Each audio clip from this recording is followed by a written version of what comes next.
प्राचीन पूर्वजों है। आज 31 दिसंबर 1985 का जो अनहद, अदृश्य और अनंत भी, फिर शोक क्यों, अनंत सुख की खान है। यहाँ सीमा नहीं ऐश्वर्य की, न ज्ञान की न शक्ति की, संकल्प सिद्ध अटूट आनंद का मेरा प्राचीन पूर्वजो है। आज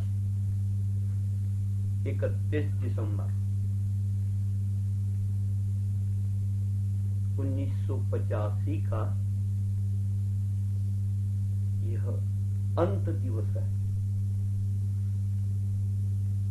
सर्दी के भी दिन है, लेकिन उस तरफ हमारी कोई दृष्टि नहीं। सत्संग में मजा आ रहा है।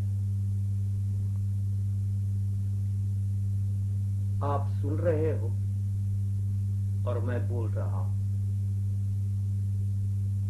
मुझे बोलने में आनंद आ रहा है और आपको भी सुनने में आनंद आ रहा है। अब बात फिर से आगे चलाता हूं।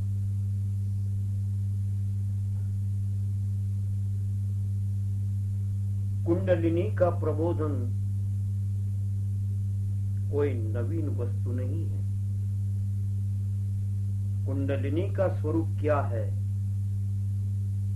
और उसका जागरण, चैतन्य संपादन, यह क्या है, यह जाने बिना तत्संबंधी कोई आलोचना फलप्रद नहीं होती।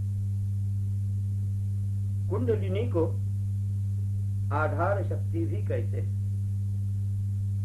यह सभी पदार्थों को आश्रय देती हुई संपूर्ण पदार्थों के मूल सत्ता रूप में वर्तमान रहती है। इसके चैतन्य संपादन करने से यह निराधार, निरालंब होकर शुद्ध चित्त स्वरूप में स्थित होती है। जिस समय यह कुंडलिनी आधार शून्य हो जाती है, उस समय संसार की सब वस्तुएं भी निराधार बन जाती है। जब वो प्रबुद्ध होकर चिन्मय बनती है, तब विश्व भी चैतन्य रूप धारण करता है। कुंडलिनी जागरण और सर्वं खल्वमिदं ब्रह्म, इस श्रुतिनिष्ठ सर्वत्र ब्रह्म साक्षात्कार अथवा चैतन्यमयता के अनुभव की साधना सुतराम एक ही वस्तु है।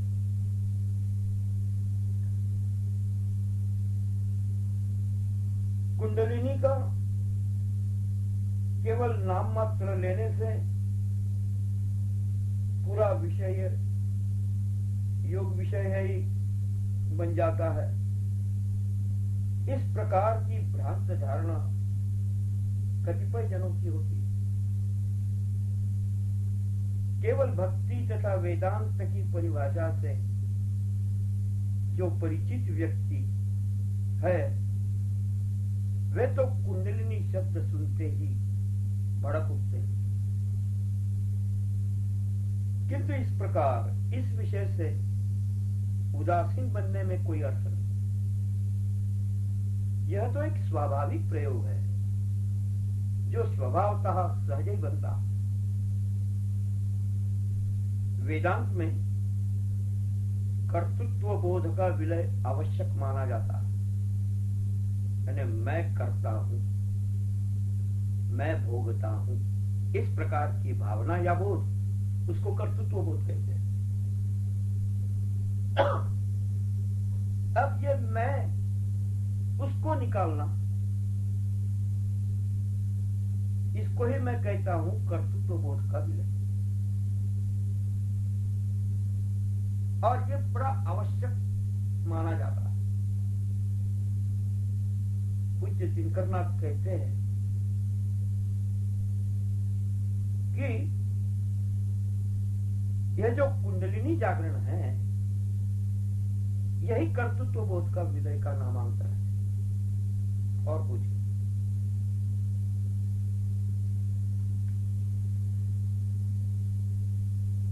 जिस प्रकार अनुकूल स्रोत में नौका छोड़ देने पर यदि कोई प्रत्यवाय न आवे, कोई ऑब्स्टेकल न हो, तो वह समुद्र तक पहुंच जाती। समुद्र तक पहुंचाने के लिए अन्य प्रयत्नों की जरूर नहीं रहती। उस ही प्रकार कुंडलिनी जागने से उसके प्रवाह में मन तथा प्राण डाल देने पर ब्रह्मावस्था प्राप्त करने के लिए पृथक उपायों की जरूरत नहीं होती।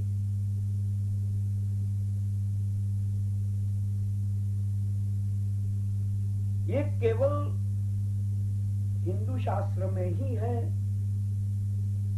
ऐसा नहीं। अब मैं विषयांतर नहीं करता हूं, नहीं तो यह बात बाइबल में, कुरान में हमें सूक्ष्म दृष्टि हो तो हम देख सकते हैं।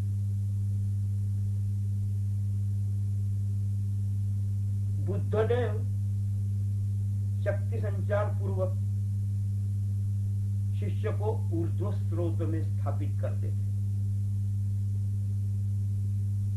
प्राचीन बौद्धगण इसको स्रोत आपन्न कहते हैं।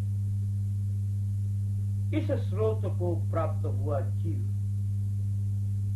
उसको अपाय में गिरने का भय नहीं। कारण उस समय सक्काय दृष्टि, विचिकित्सा, शील, व्रत, परमार्श ये त्रिविध बंधन नहीं थे। ये परिभाषा बौद्ध धर्म की, ये बौद्ध धर्म की बातें मैं कह रहा हूं। अर्थात जो सहज साधन, जो सहज स्रोत, उसका ही नामांतर है कुंडलिनी योग या कुंडलिनी जागरण। कुंडलिनी योग यह एक सहज साधन है। समर्थ सद्गुरुओं के कृपा प्रसाद से शक्तिपात ग्रहण करने पर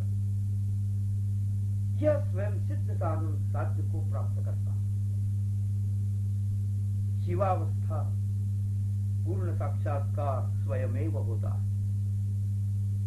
सद्गुरु इस कार्य को अवश्य करते हैं, किंतु शिष्य में भी श्रद्धा, भावापन्नता, तत्परता, समर्पण आदि आदि गुण आवश्यक है। ध्यान में रखना कि कुल कुंडलिनी का जागरण अविद्या युक्त बुद्धि से नहीं होता। अविद्या युक्त बुद्धि से किए हुए जप, तप, व्रत, मंत्र उस चैतन्य को स्पर्श नहीं कर सकते। इसलिए ही चैतन्य संपन्न पुरुष की नितांत आवश्यकता है। जिनमें यह चैतन्य स्फुरित है वे ही अन्यों में शक्ति संचार करने की क्षमता रखते हैं। उनके शक्ति संचार से जीव क्रमशः ऊपर उठता है और विज्ञान को पाकर अंततो गत्वा ब्रह्मरूप हो जाता है। हमारे जीवन में ऐसे महामनों का प्रवेश हो यह प्रार्थना सभी मुमुक्षु जीव करते रहते हैं। अपना चित्त निर्मल, निष्कपट एवं श्रद्धा युक्त रखने की चेष्टाएं करते हैं। स्वाध्याय, मनन, दान, परोपकारी वृत्ति आदि गुणों का आश्रय करते हैं। असूया रहित दृष्टि रखकर सर्वत्र प्रेम ही प्रेम है, इस भावना का संगोपन करते हैं। इस प्रकार के आचार करते रहने पर तथा पूर्व संस्कारों के बल के कारण किसी दिन ऐसे महात्मागण जिज्ञासुओं को मिल भी जाते हैं। मुमुक्षुओं का कर्तव्य है कि विवेक धारण कर सूझ, अंडरस्टैंडिंग प्राप्त कर, नम्रता पूर्वक श्रवण मनन आदि ग्रहण, फलतः उन महामनों को पहचान सकेंगे, अथच उनसे लाभ प्राप्त करने में सफल होंगे। ऐसे साधुजन मिलने पर अंतस्थ में ईश्वर विषय में, भक्ति विषय में एक रुचि उत्पन्न होती है। जीवन में उनका एक प्रोजेक्शन जैसा लगता है, मानो हमारे अंदर की प्रेम धारा अनायास ही उनके तरफ दौड़ रही हो, न जाने क्यों, परंतु एक गुप्त आकर्षण पैदा होता है। उनके वचन सुनने में स्वाभाविकतः लालायित होते हैं। एक प्रकार की रुचि या रस उत्पन्न होता है। यही अवस्था निष्ठा की सूचक है। महात्मा जो भी कह रहे हैं वह सत्य ही है लगता है।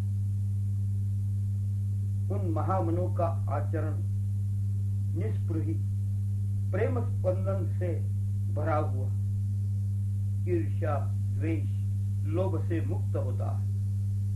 साधकगण भी उस आचरण को लक्ष्य करते हैं और स्वयं को समर्पित कर देते हैं।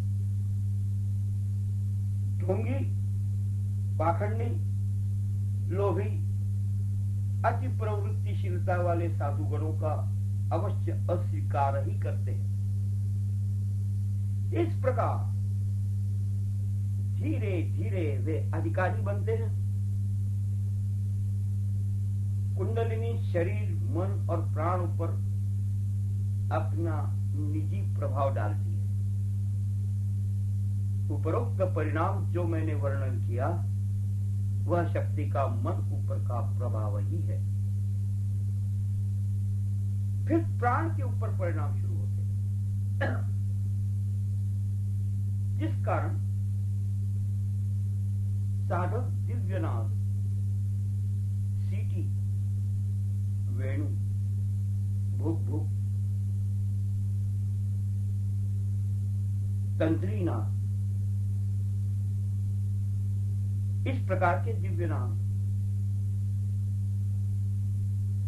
अनुभव करता है। दिव्य स्पर्शों का अनुभव करता है, कभी गर्म, कभी शीत, कभी उष्ण, कभी तीव्र, कभी कोमल। मैं बड़ा संक्षेप में कह रहा हूं।